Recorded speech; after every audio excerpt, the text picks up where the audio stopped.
My name is Mus'ab Hassan Yusuf, and I'm the oldest son of Sheikh Hassan Yusuf. My father is one of the founders of Hamas movement and one of the leaders of the Muslim Brotherhood. By the way, there is no difference between Hamas and the Muslim Brotherhood. There is a difference between Hamas and hummus. This is for sure. But between Hamas and the Muslim Brotherhood, there is no difference. In fact, Hamas was born from the womb of the Muslim Brotherhood. I was born in the heart of the Muslim Brotherhood and in the heart of Hamas movement. My father is a top leader for both movements. I know the dynamics of both movements, and the only reason that they have two different names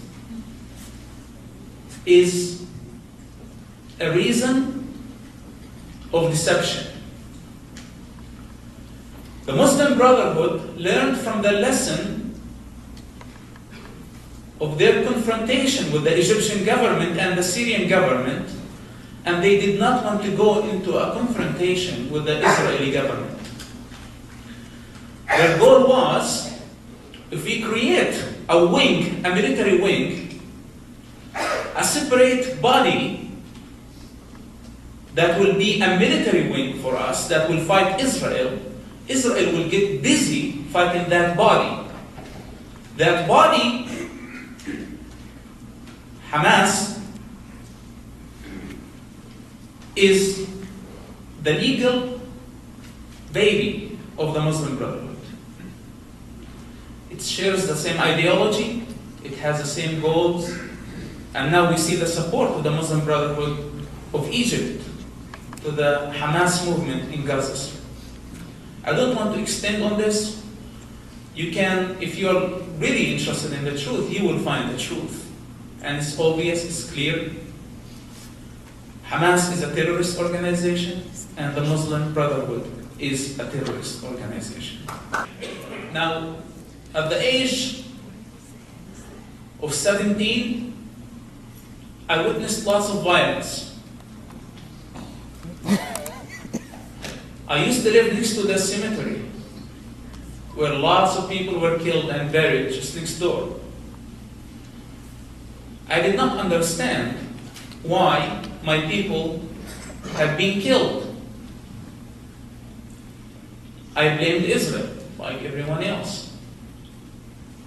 As a very young man, I did not have the wisdom and the knowledge to understand that we were destroying ourselves. And Israel was not our enemy. We blamed everything on Israel. And we found in Israel as a common enemy to unify us. Our leaders sent us to death for their selfish reasons. And they still do. Foolish and stupid moves till today and next week in the United Nations, caring only about their bank accounts and their positions, caring the least about our children and the victims of what's so-called the Palestinian resistance against the enemy Israel. I had political reasons, personal reasons, and ideological reasons to hate Israel. If any one of us was born in that environment, you will have the same feelings. It will form your personality, and you would be possibly in a position of a terrorist. So please don't look at the picture black and white at this moment. Try to see it through the eyes of a child, step into his shoes, and try to imagine what would you be if you were born in that environment. The personal reasons, my dad was arrested 16 times by the Israelis. I had to take responsibility for my family when I was 10 years old. Political reasons, the occupation. Everybody around you is telling you occupation, occupation. They never taught you about the historical right for the Israelis of Israel. They lie to you on a daily basis for their selfish gain. So politically, Israel was my enemy. And you see evidence in the street. You see people dying every day. Who's shooting the people? Israeli soldiers. Makes perfect sense. At the age of 17, I was ready to take revenge from Israel, the enemies of my nation, the enemies of Allah, and the enemies of humanity. This is how we learn. And there is a huge level of deception in that region. And you will get to the chance, to the position, to believe in what they're telling you. How did I get out of that den of hell? I still wonder. But I had to fight on a daily basis. And at some point, I had to make choices to lose everything. Everything that matters in my life. And go to the unknown. This is why many Muslims rather to stay in their comfortable zones. They don't want to get out of that box, even if they're all going to the slaughterhouse. But as long as they go as a group, it's fine. They don't question their realities. They don't ask or investigate the God and the Prophet that they follow. And they're going to self-destruct. I was arrested by the Israeli intelligence when I was 18, and I was beaten almost to death by Israeli soldiers. This is not an Israeli governmental policy, by the way. The Israeli soldiers were very angry, and they were naive, very young, and they knew that this is the son of a top Hamas leader, so they took advantage. And I totally understand where they're coming from, because if I was in their position, I would do the same. And I was beaten almost to death. I was isolated in a small cell for a few months. I was tortured mentally. And at some point of that time, I was offered to work for the Israeli intelligence. Because the Israeli intelligence offer anyone to work for them. They're willing to work with the most dangerous terrorist if he can get information to protect the state of Israel. And I was this young terrorist. I did not even commit any terrorist attacks. I was just naive and I didn't know what I was doing anyway. I said yes to that offer, and the goal was to take revenge from the Israeli intelligence from within. So that was my first and real motivation. I thought they would trust me. I infiltrate the organization, and I heard them from inside, and I bring information to Hamas. A Palestinian dreamer who's trying to hurt Israel. And by hurting Israel, this is how you serve your people. Well, I thought now, since I agreed to work for the Israeli intelligence, and they didn't know about my secret, they are going to release me.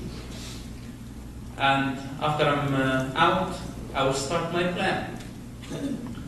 But unfortunately, they told me, we can't release you, because if we release you, people are going to get suspicious about you.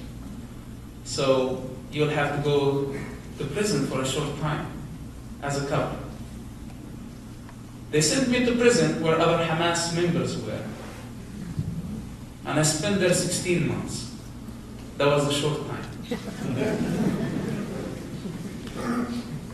But during that time, very important thing happened in prison. I witnessed this time torture from Palestinian against Palestinian. Hamas security wing were torturing and killing other Hamas members. The accusation was suspicion for having a relationship with the Israeli intelligence. Hamas was exposed, and they wanted to know who gave information to the Israeli intelligence. Now,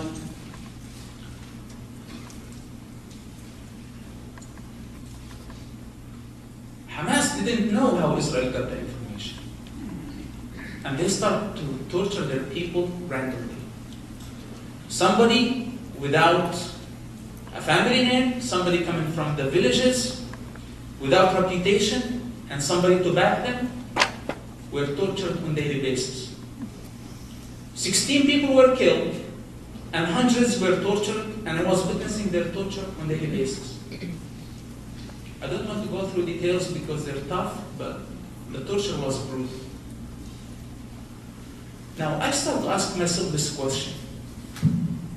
This is the movement that my father established, that I admire.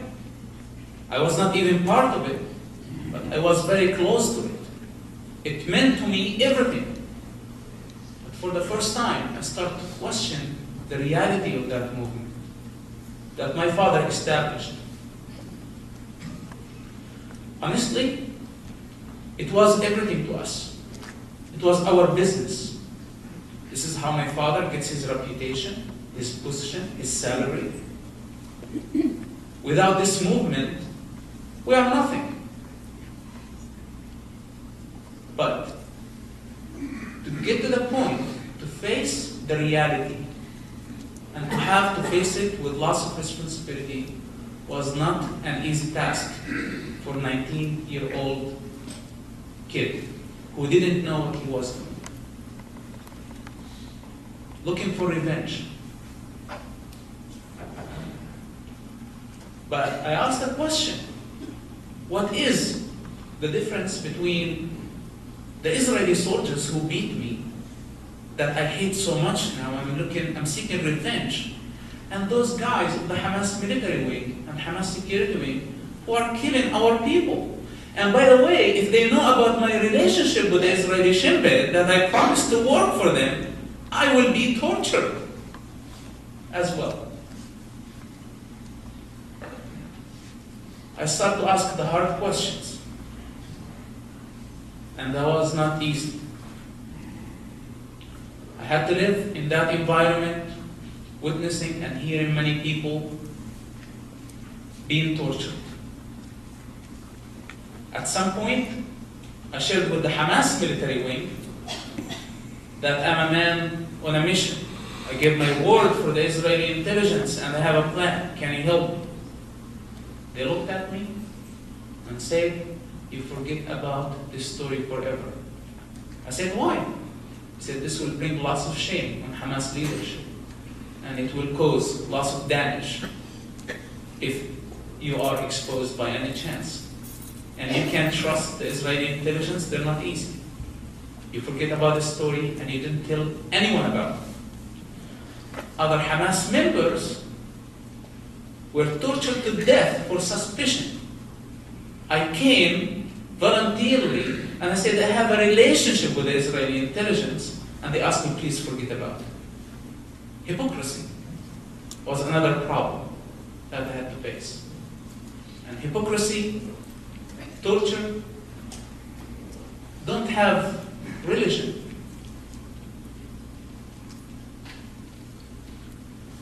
Now, I have to think on a daily basis how I'm going to get out of this. I lost my faith in Hamas. I lost my faith in Israel. Of course, I did not have any faith in Israel anyway.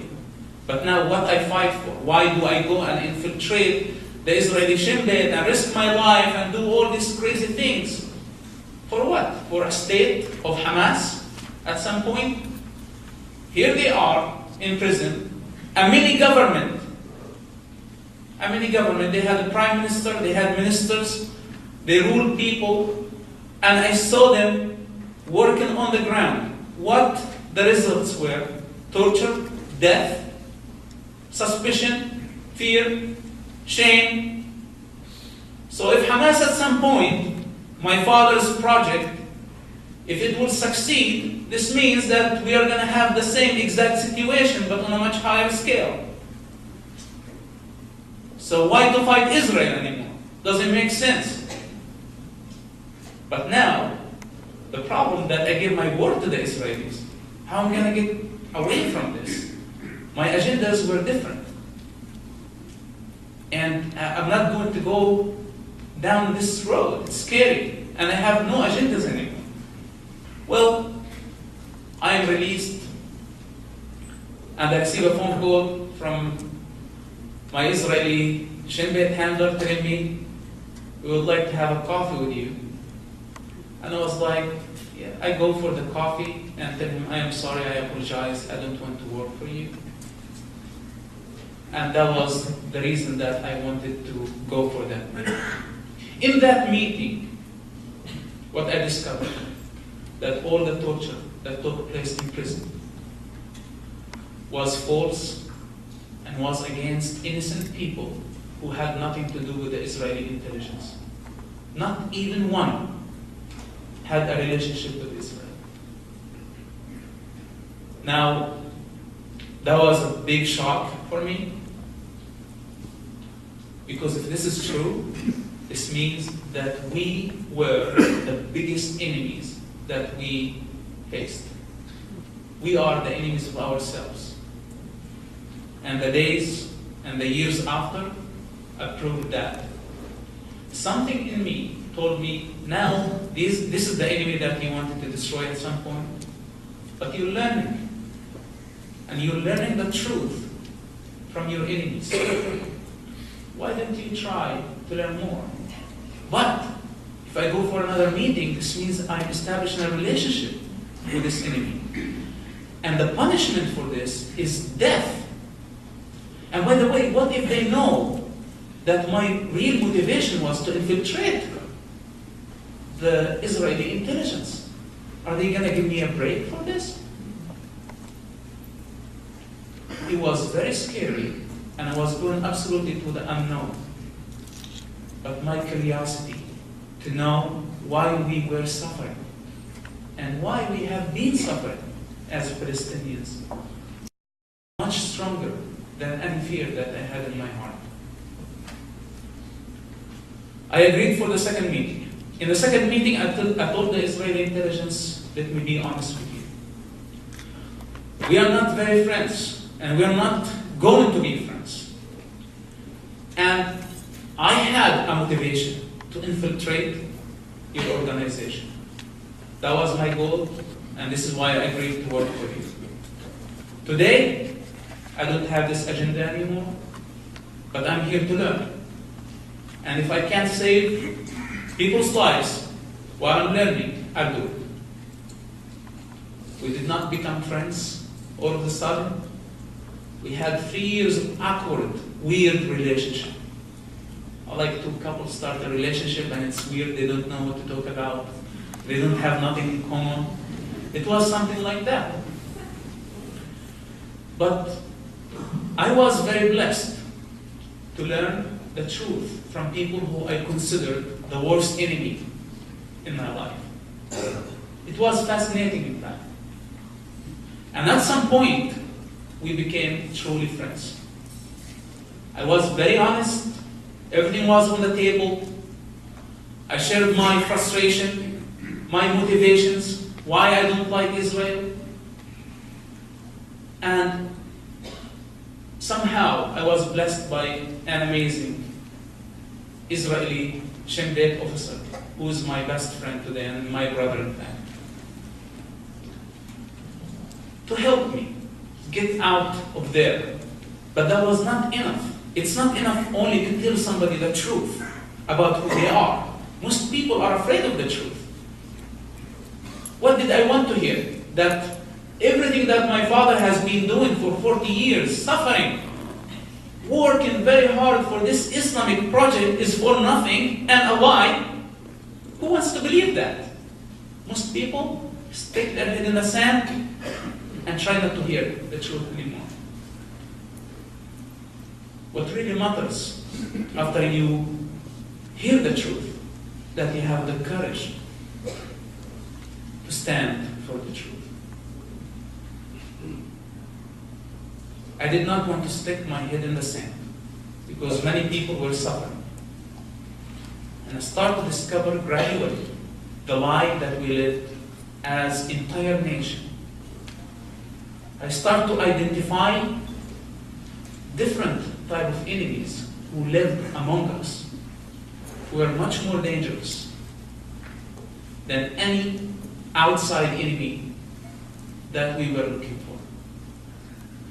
But that was not easy, and I was conflicted. And I could not share anything with anybody. I had a meeting with my Israeli Shin Bet officers. We have coffee, we talk security, we have fun, we go to the movies sometimes, we do all types of adventures. I cannot go through lots of details. And at the end of the day, I go home, I look at my father, I see him, but I don't recognize him anymore. And what if he knew about what I was doing? He's trusting me. I'm his oldest son. I was not only his oldest son. In that culture, I was everything in his life.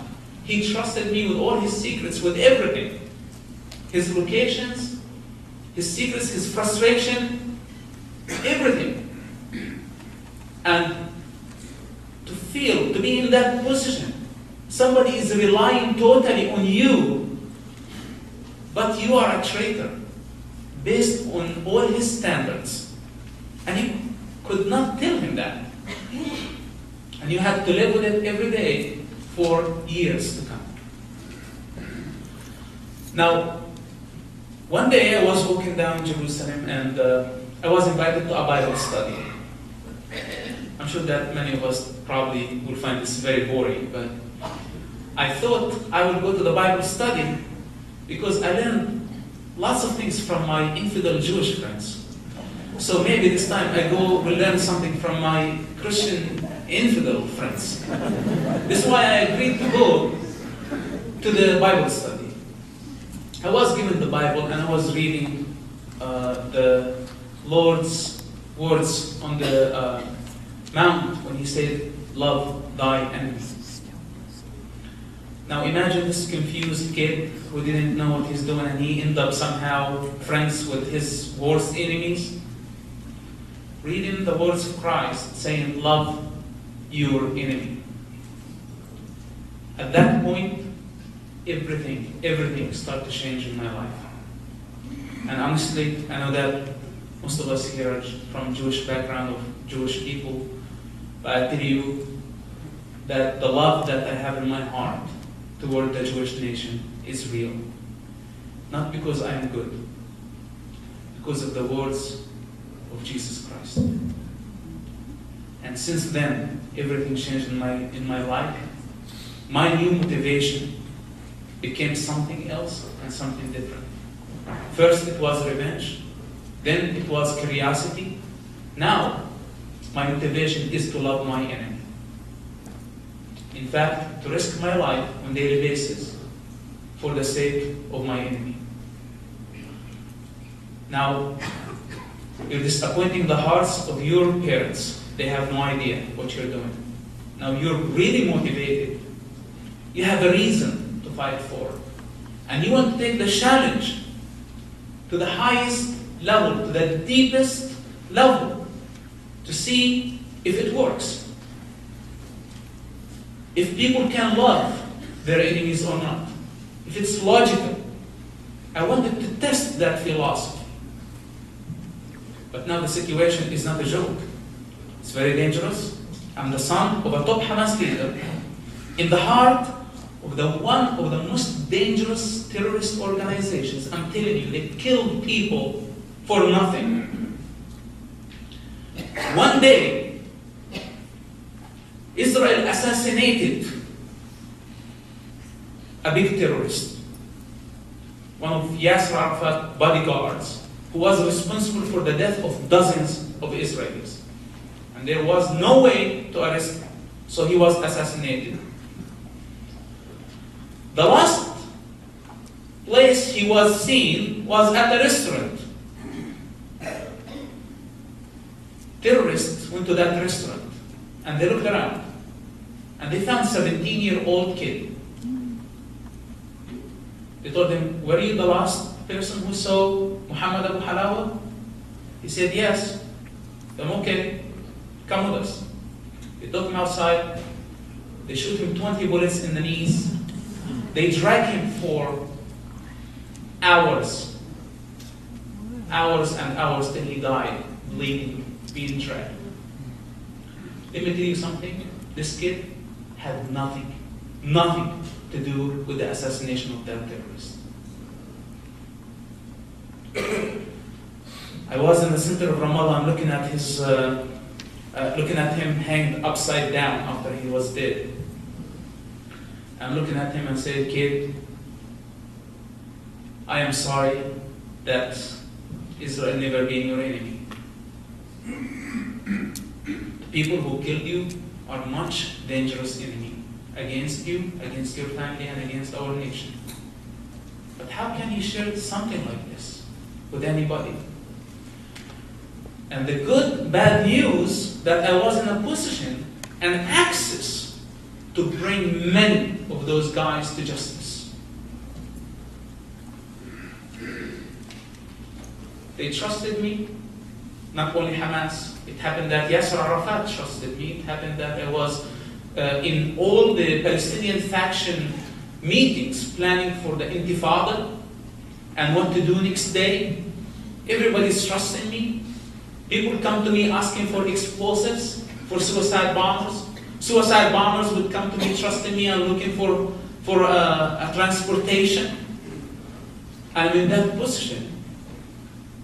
And I decided that I will do my best on a daily basis, even if I will get killed, to stop this enemy, not for the sake of Israel alone, also for the sake of my people, and most importantly, for the sake of humanity.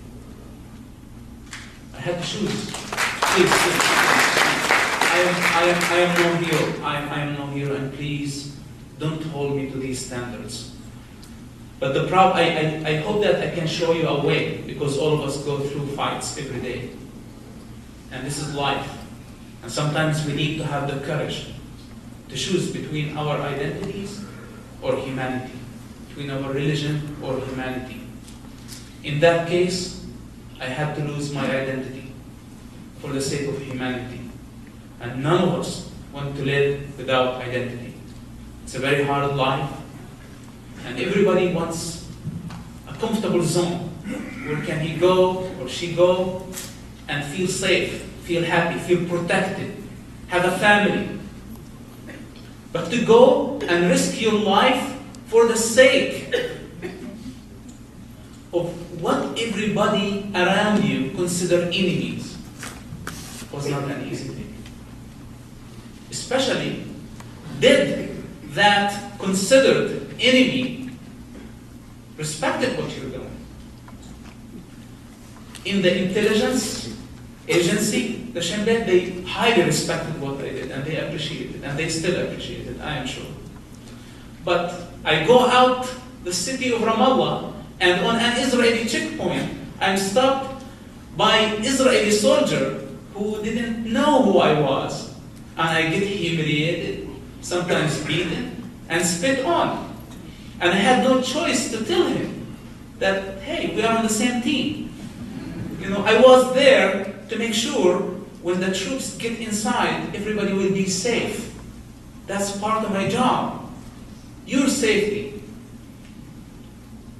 Many times I walk in Jerusalem, going to a Shin Bet meeting, and I'm stopped by the police, and they humiliate me, and they say all bad things about me. And they have no idea that I'm risking my life and coming all the way to that point to bring security to the state of Israel. So now, was that worth it? I put my hand on 5 suicide bombers. And by the way, I'm very sorry, and my heart is broken for Daniel. I wish that, like one of our operation, that we could stop that. But Daniel is not the only victim in that case. And thank you for your patience and your strength. It's very inspiring. But 5 suicide bombers. They came into our house. One of my strategies, I isolated my father. I told him this, the situation is boiling. Israel is assassinating everyone who breathes Hamas. You're a top Hamas leader in the West Bank. They're going to assassinate you. I want you to fire your bodyguards. I want you to stay in this safe house. And don't tell anybody about your location. If you want to send a letter, if you want to make a phone call, anything, let me know and I will secure that for you. That was my strategy of, first of all, giving him space to become the only leader in the West Bank. And secondly, to be the connecting point between him and Hamas and other Palestinian factions. That gave us lots of access to lots of information. For that, the Israeli Shin Bet ended up protecting my father. Now he's hiding in a safe place from Israel, from the Israeli Shin Bet. The IDF go into the city of Ramallah looking for my father and 5 other top leaders. My father was their priority to arrest. They're looking from a house to a house for him. And he's sitting in this safe place where the Shin Bet told the IDF, don't get into this house because we have something going on there. You can look for Hassan Youssef everywhere else, wherever you want to go. And I remember after 3 days of surrounding the whole area, the neighborhood, looking for every house, except the house where he was hiding. I came to him and he told me, Musab, you wouldn't believe what happened. I told him, what happened? He told me they came and they searched every house except the house that I'm staying in. Praise Allah. Well, in my heart I said, thank you so much. In this case, I am your Allah. In this case, the Israeli Shin Bet is your Allah. Well, to be honest with you, and this is something that my dad has to face for the rest of his life, that he owes his life to Israel. Because Israel knew about his location for many years. And all the leaders on his level were either assassinated or they spent long, long time in Israeli prisons. Now, during that time, when we were putting him in the hide, I have 2 strangers coming to our stick door. And I look at them, how can I help you? They said, we need to see Sheikh Hassan Youssef. I said, why? They said, we need him, it's very important, it's an urgent situation. I said, okay, you won't be able to see him. And in fact, I need to see your IDs. Now imagine me having my terrorist outfit, my M16, wearing just like what terrorists wear, acting like a terrorist. And then I need to see your IDs. They said, no, don't get us wrong, man. We are here to serve. What do you mean to serve? We are here, we're suicide bombers. And we have a car full of explosives. We came all the way from Jordan. And our contact person was arrested. And now we are afraid that our location will be exposed. And we need a safe house.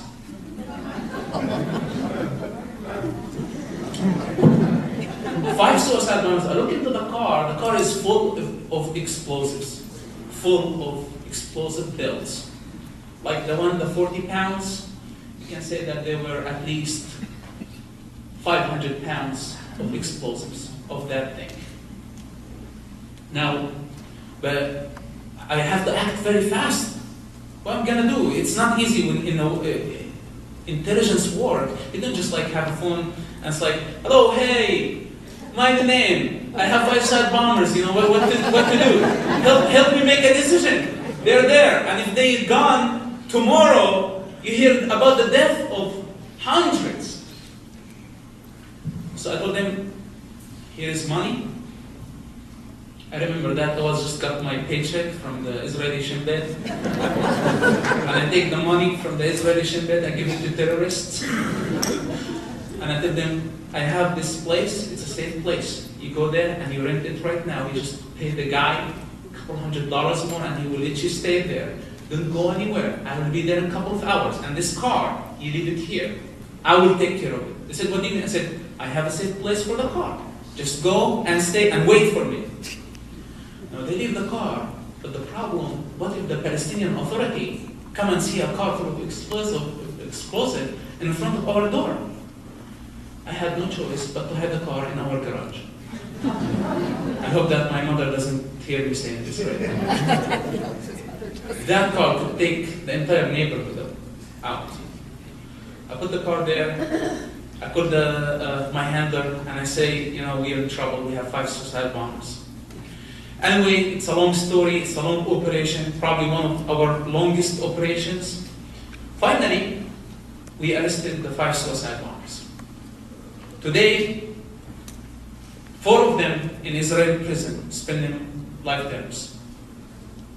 Now, we had to play a big game to convince everybody. This is how much the Israeli intelligence protected me through the years. It was not just informant, who's working and we can just risk his life. It was, how can we protect him? Because he's protecting us, he's protecting our people. And protecting me was by sending me to jail with the terrorists that I just arrested.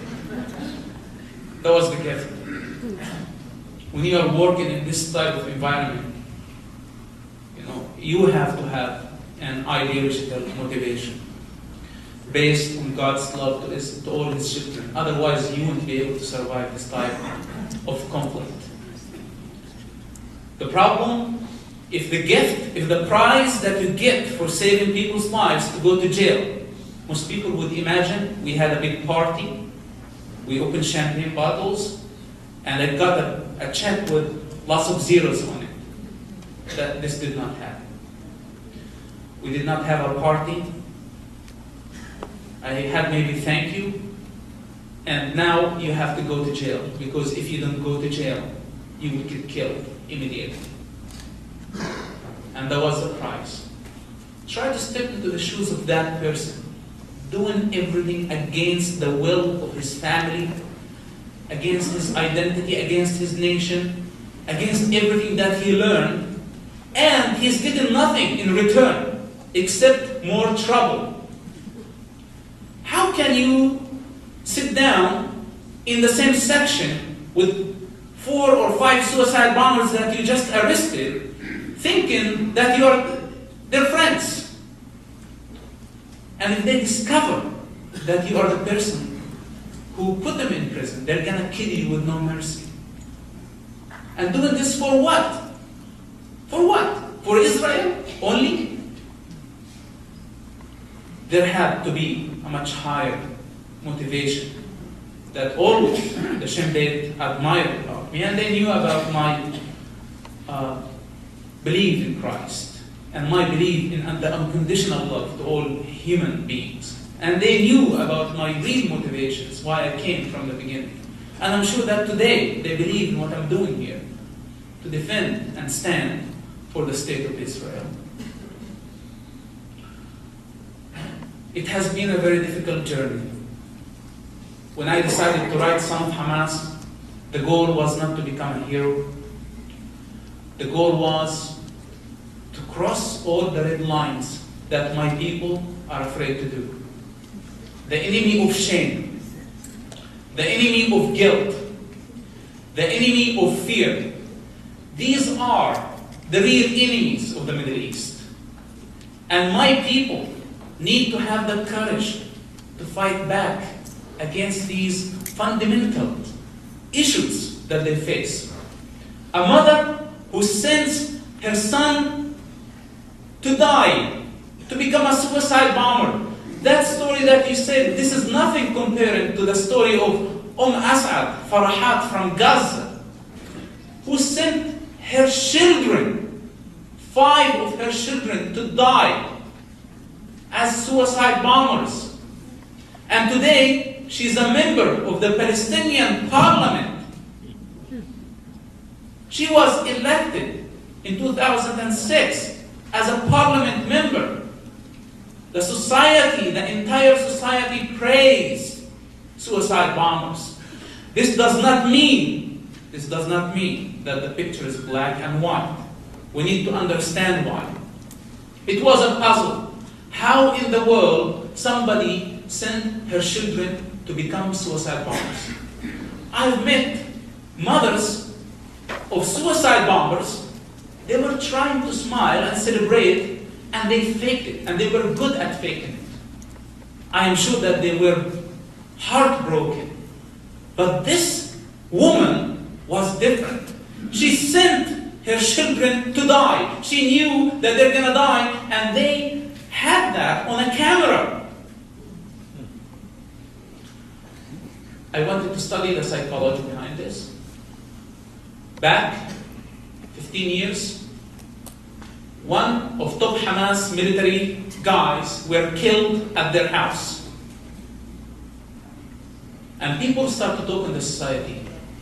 Is it possible that this family gave information about this Hamas guy who was assassinated by Israel? Rumors start to spread. And the only way to clean the family's name was to send all her children to die as suicide bombers. Not 4 of them, not 3 of them, because people were still suspicious about the rest who did not die. No, all of them.